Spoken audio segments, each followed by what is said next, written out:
I'm at Washington Dulles to fly on one of my EAS Adventures, which is when I go from an airline hub out to an essential air service city and then fly back again. For this flight, I'll be taking Breeze Airways up to Ogdensburg, New York, a community located 409 miles north and slightly east of Washington Dulles.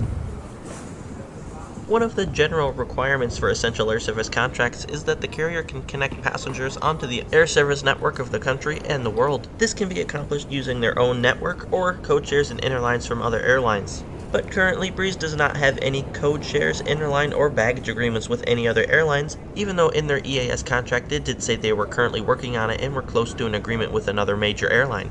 However, Breeze does offer connections onto their own network here out of Washington Dulles, but their network out of this city is very interesting. Other than Ogdensburg, which is served daily and leaves at the same time almost every day, the only other places they fly to from Washington Dulles are South Bend, Indiana, Provo, Utah, and Vero Beach in Florida. With the South Bend flights operating on Mondays and Fridays, Provo flights operating on Tuesdays, Wednesdays, and Saturdays, and Vero Beach operating on Sundays and Thursdays. For connections inbound to Ogdensburg, you can connect same day from any of those destinations to Ogdensburg, granted on the days that those other destinations operate, but due to the timing of the flights, the aircraft arrives into Washington, D.C. from Ogdensburg late in the evening, meaning that all of the connections from Ogdensburg to these places are all overnight, with the flights to South Bend, Provo, and Vero Beach leaving around 8 in the morning on their respective days of operation. Yes, the EAS program is meant to serve communities that don't have a lot of air service need to begin with. But Breeze's weird operation through Dulles and Ogdensburg, lack of code share and interline agreements, and the added fact that the Ogdensburg to Dulles flights arrive later in the evening so there's less opportunity for connection even on separate airlines and separate tickets, is probably one of the main reasons that this flight has gone out so empty, which you will see during my video. My aircraft for this flight was coming in from Provo, and actually had about 100 or so passengers on it, so other than Ogdensburg, the flights they do out of Dulles do relatively well. My aircraft for the flight is N227BZ, an Airbus A220-300 that was delivered directly to Breeze in December of 2023. And followed by Zone 1. Zone 1, you're welcome to board. Zone 2, Zone 3, Zone 4, and Zone 5. All routes, all roads, all zones. Let's get ready so we can head to Ogdensburg, Flight 828. Please have your boarding passes out and ready. For this flight up to Ogdensburg, I'll be sitting in the airline's first class product, which they call Breeze Ascent, in seat 1F. We're excited to have you on board and look forward to serving you. Our flying time to Ogdensburg is scheduled for 56 minutes. Please direct your attention to the flight attendants in the cabin as they provide important safety information about our flight. There is a passenger safety information card located in each seat. Please follow along as we point out some of the safety features of this page.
flight isn't very long, let's start to go over some of the seat features of the aircraft.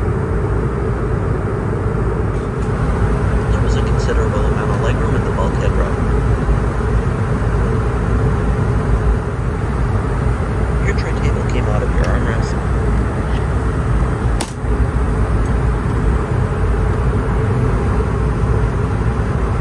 And there was even a phone stand built right into the tray table.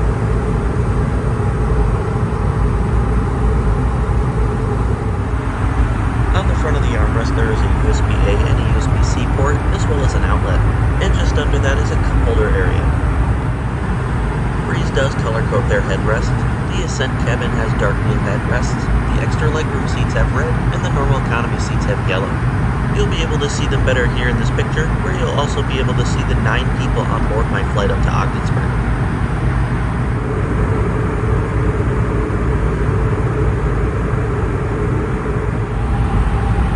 Buttons for leg rest and seat recline are going to be inside the armrest opposite of the tray table.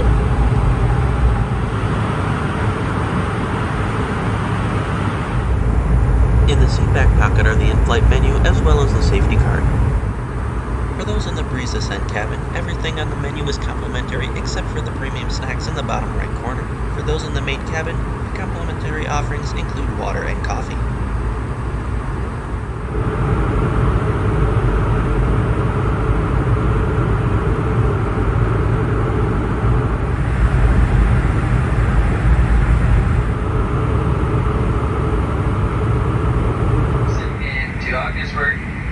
About 26 minutes out. It's clear skies and it's cold. Unfortunately, it's 16 degrees. So make sure you're bundled up. But we appreciate you flying with us today, and we'll get you on the ground here in a minute. Bye. And just as quickly as the flight took off, we were already getting ready to land in Ogdensburg, and the cabin crew cleaned up all of the trash and any items we'd wanted to discard from all 9 people on the aircraft.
to Ogdensburg. The local time is approximately 3:38. Please remain seated with your seatbelt fastened until the seatbelt sign is turned off. Keep the out clear carrying items.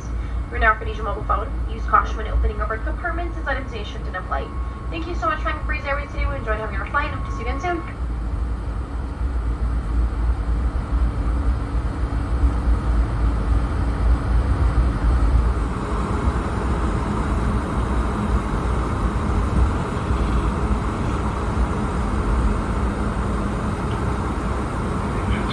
They need a little bit of cool down time, and just due to the really close proximity of the terminal, we just got to wait a minute and a half now for these engines to cool.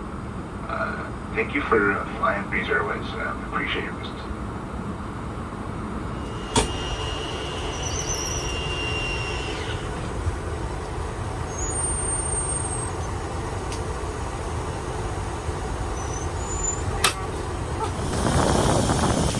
I have already been to this EAS airport, with the last time I visited being August 20th, 2020, when I flew in United Airlines from Washington Dulles up to here in Ogdensburg, and then on to Chicago O'Hare. Ogdensburg was the 26th EAS airport I visited. With the airport being under construction, there is no baggage claim, so the agents just put your bags on a cart and roll them inside.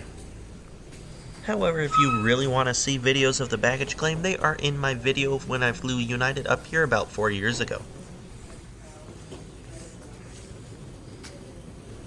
We are now in the lobby of the airport. They offer seating as well as the ticket counter.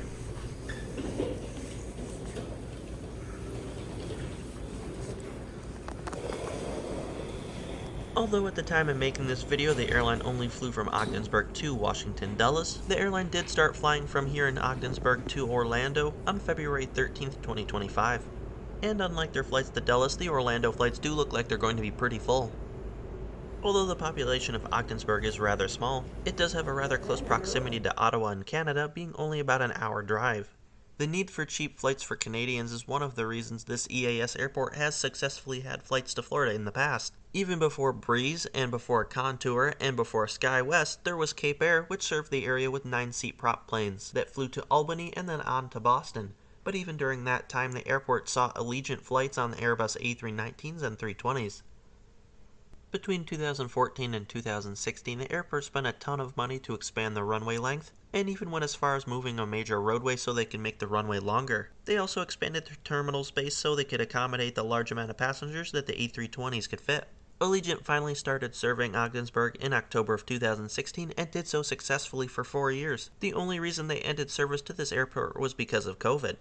They attempted to continue serving Ogdensburg with their Airbus aircraft at least once a week throughout most of 2020, but by October of that year, with the border still being mostly closed, they couldn't really sustain the traffic without the Canadians crossing the border and buying the flights. Allegiant did say they had hoped to return to Ogdensburg when conditions would allow, but they never ended up coming back.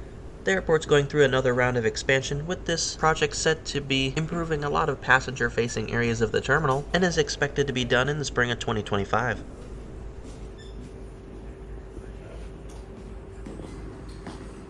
I then went through security for my flight back to Dulles. The gate area was rather large and didn't make sense for the people going on the Dulles flight, but will come in handy for the large amount of passengers that will be going to Orlando. We now invite guests traveling on Breeze Airways Flight 635. Those requiring extra time.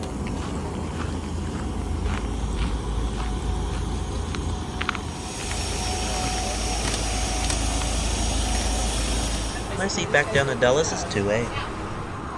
Alrighty, welcome to flight number 635 with service to Washington Dulles. And if you haven't already, which you have, find those seats and place large items. The boarding door is now closed. You may continue to use your small mobile device as long as it is set to airplane mode. Please take your seat, fasten your seatbelt, open your shutter valve on the passenger safety information card, which is located in your seatbelt pocket. Flight attendants will distribute info like this if necessary. In the event. The total number of passengers going to Dulles is only 5. Time on the ground here in Ogdensburg was 1 hour and 19 minutes.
seats in their Ascent cabin is this device holder, as well as a coat hook, and this little table that drops down in front of you. The flight back was nearly identical as the flight up, except I mixed it up with the food and drink choice a little bit. And of course it was dark out, so you could see the moon and the cabin lighting inside the aircraft.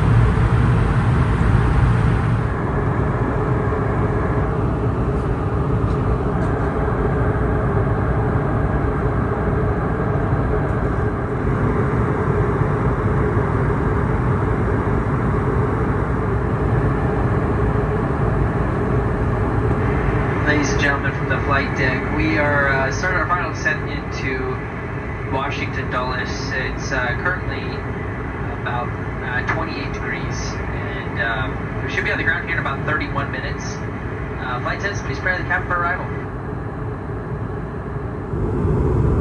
With 137 physical seats on board the aircraft, I did talk to a couple of people from the airline as well as in the airport and in Ogdensburg, and they said the most people they've ever seen on board one of these breeze flights to Dulles was about 60. Obviously those are not very good numbers considering every airport tries to get as many passengers as they can, as that dictates how much federal grant funding they get for infrastructure and stuff like that. Hopefully with the Orlando flights starting, that'll boost the numbers a little bit for Ogdensburg. Although the Dulles flights are within the EAS contract, the flights to Orlando will be at risk, so that flight will not count as an EAS route, despite it going to an EAS city.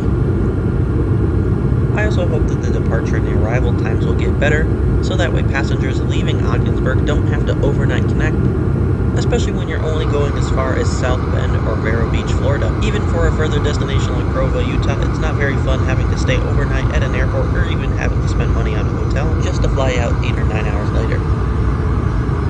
I also do hope that Breeze can get an interline baggage agreement with at least United, considering they're flying into Dulles. That way passengers can connect onto United flights if Breeze doesn't feel like starting more destinations out of Dulles.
Please remain seated with your seatbelt fastened until the seatbelt sign is turned off and keep it off. From the time we left Dulles for Ogdensburg and then got back, it was 3 hours and 32 minutes, meaning you could do this trip all in the same day. With Sun Country no longer serving Eau Claire's EAS contract, and JetBlue's flight up to Presque Isle, Maine going in late at night and then leaving early the next morning, Breeze's flight up to Ogdensburg is the only one in the lower 48 where you can fly a mainline-sized aircraft that is attached to an EAS contract up to the city in the same day and then back without having to stay overnight in a hotel or sleep in the airport. If you get stuck in an airline hub, fly out and back to an EAS airport. You may just like where you end up.